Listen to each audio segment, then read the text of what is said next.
Halo, Assalamualaikum warahmatullahi wabarakatuh. Perkenalkan, saya Windy Moko, mahasiswa Magister Ilmu Hukum Konsentrasi Hukum Bisnis di Universitas Muhammadiyah Malang. Baiklah, saudara-saudara sekalian, pada kesempatan yang berbahagia ini, izinkan saya untuk sedikit menjelaskan terkait peran Badan Arbitrase Internasional dalam menangani perkara perdagangan internasional. Baiklah, demi mempersingkat waktu, mari kita simak pembahasan sebagai berikut. Baiklah, pada kesempatan kali ini kita akan menjelaskan terkait peran Badan Arbitrase Internasional dalam kurung WTO dalam menyelesaikan perkara perdagangan internasional.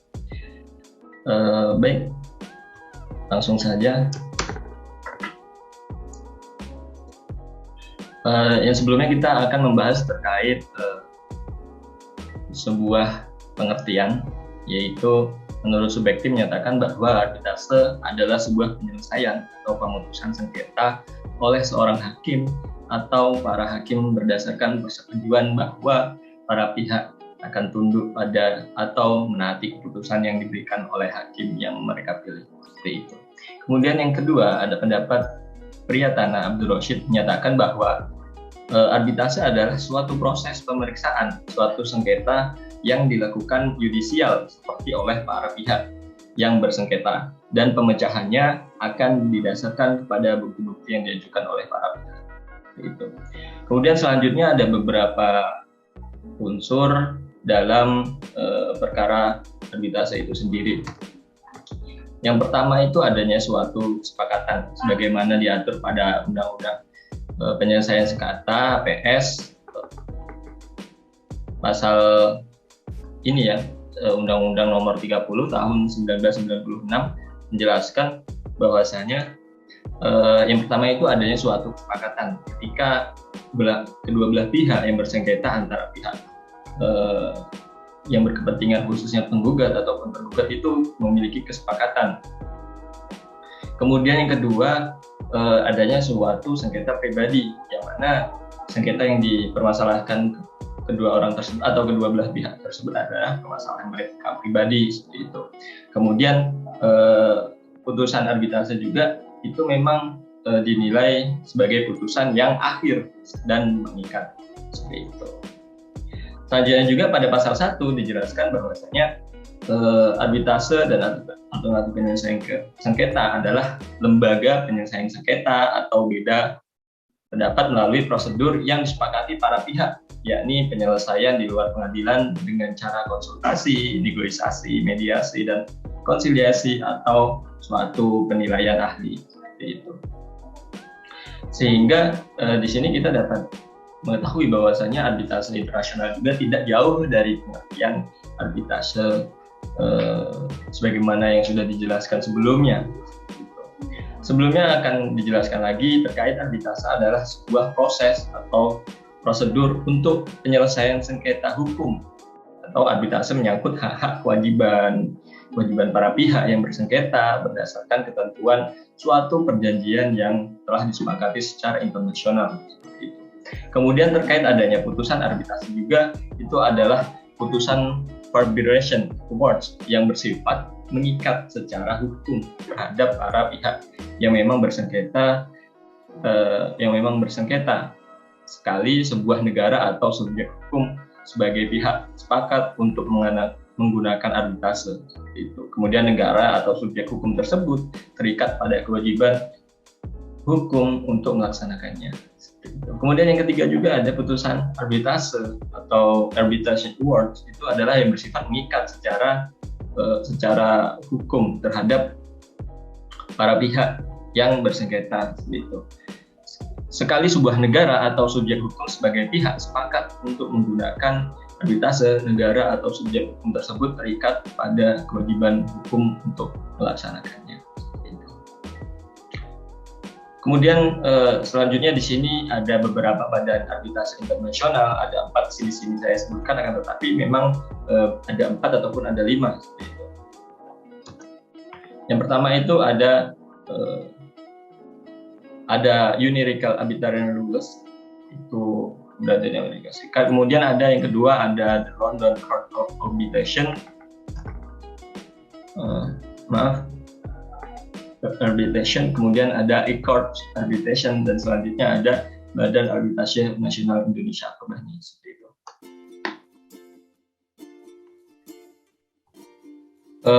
Sebelumnya saya akan menjelaskan yang pertama itu terkait numerical arbitration rules ya.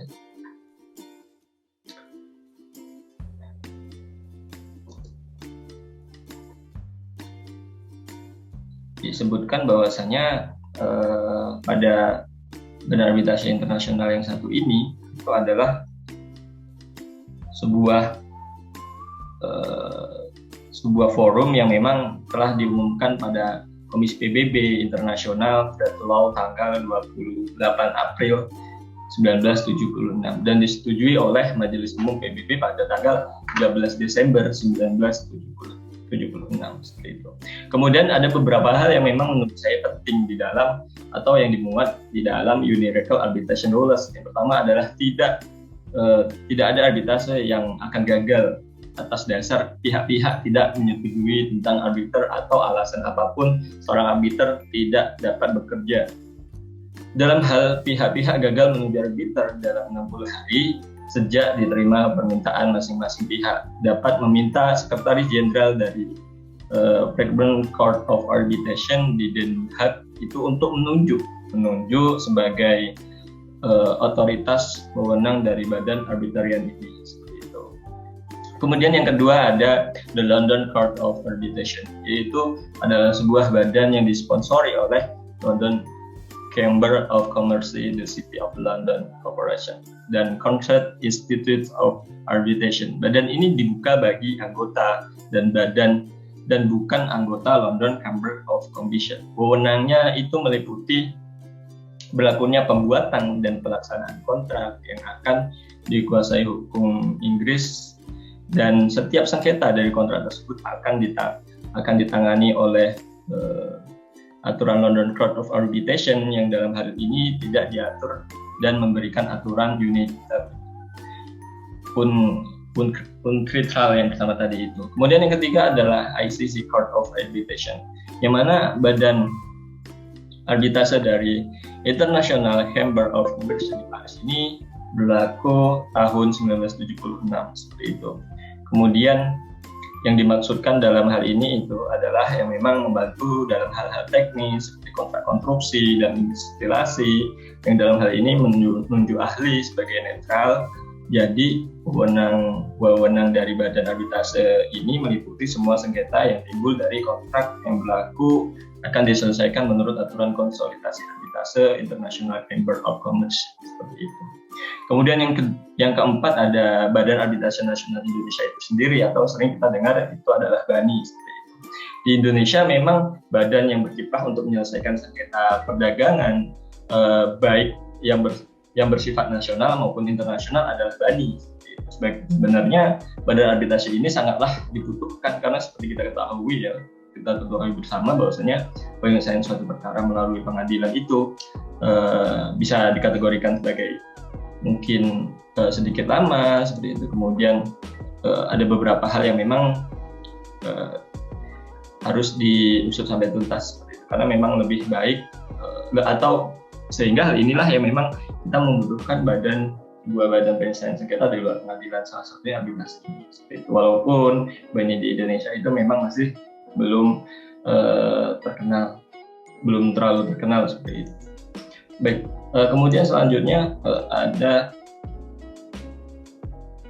prinsip APS perdagangan internasional seperti itu.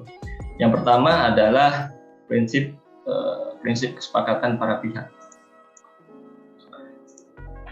Adanya suatu kesepakatan tersebut perlu adanya suatu perjanjian tersebut perlu adanya suatu kesepakatan seperti itu.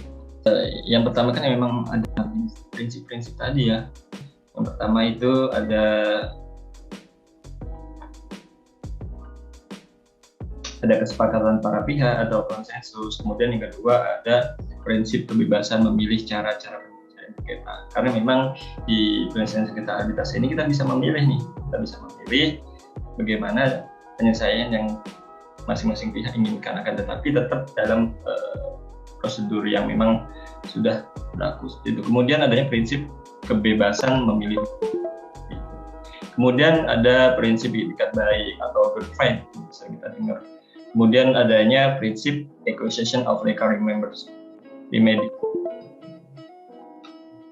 Secara institusional juga terkait adanya sejarah perkembangan arbitrase di Indonesia, khususnya di Indonesia ya. Di Indonesia itu momentumnya pada tahun 1977 dengan terbentuknya Badan Arbitrase Nasional itu tadi atau BANI pada tanggal 13 Desember 1977. Dengan keadaan ini terus berlanjut sampai dikeluarkannya Undang-Undang Nomor 30 Tahun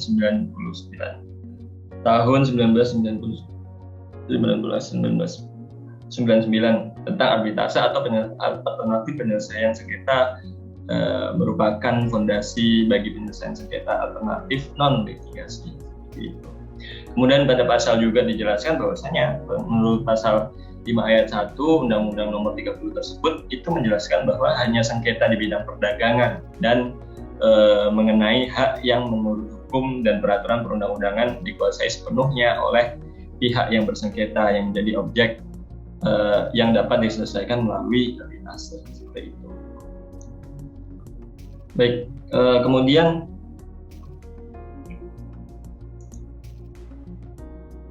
adanya fungsi dan prinsip WTO atau World Trade Organization ya pada arbitrase internasional ini, salah satunya itu ada fungsi perjanjian perdagangan WTO, yang mana pada World Trade Organization WTO juga itu dapat disebut sebagai adalah organisasi internasional yang dalam hal ini itu menangani khusus di bidang perdagangan bebas. Banyak sekali negara-negara yang menjadi anggota WTO juga bertujuan untuk memajukan perekonomian negaranya seperti itu. Kemudian terbentuknya juga sejak tahun 1995. WTO juga berjalan berdasarkan serangkaian perjanjian yang dinegosiasikan dan disepakati oleh sejumlah besar negara di dunia dan diratifikasi melalui parlemen itu. Tujuan dari perjanjian WTO juga itu adalah sebuah terobosan baru untuk membantu produsen barang, jasa, eksportir seperti itu, dan impor dalam melakukan kegiatannya.